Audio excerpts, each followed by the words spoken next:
So this project started with some leftover wood that I glued into kind of a cutting board and then decided to cut up and start a project I call a whiskey tray. Drilled some holes in it and then began to fit up some plugs made out of cherry here just to provide a little bit of contrast.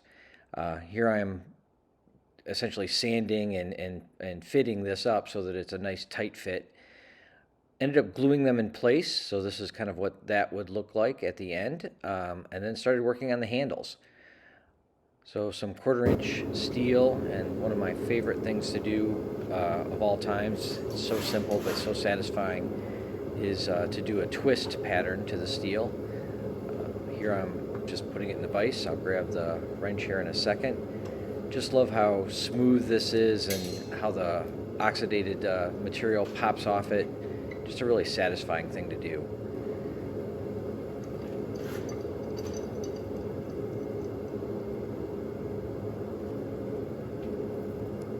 And there you can see some of the scale popping off.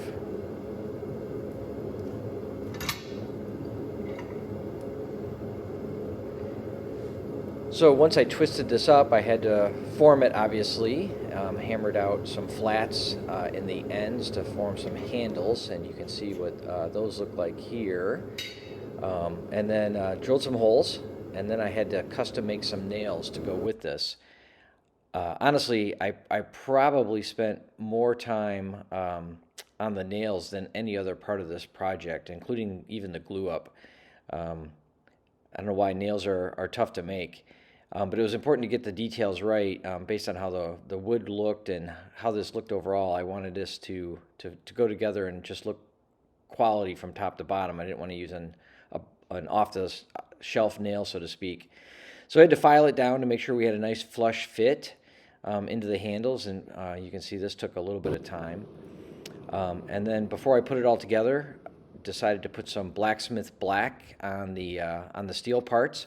Here I'm putting it into a mix of beeswax and turpentine, and you can see kind of the surface you get. It was a little bit hot, you could tell by the flash there. But here's the finished product. Very happy with it overall.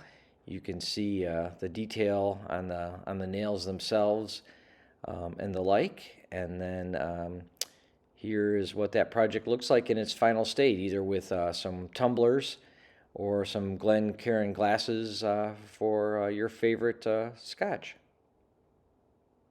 Thanks for watching, and remember, live for today, but build for tomorrow.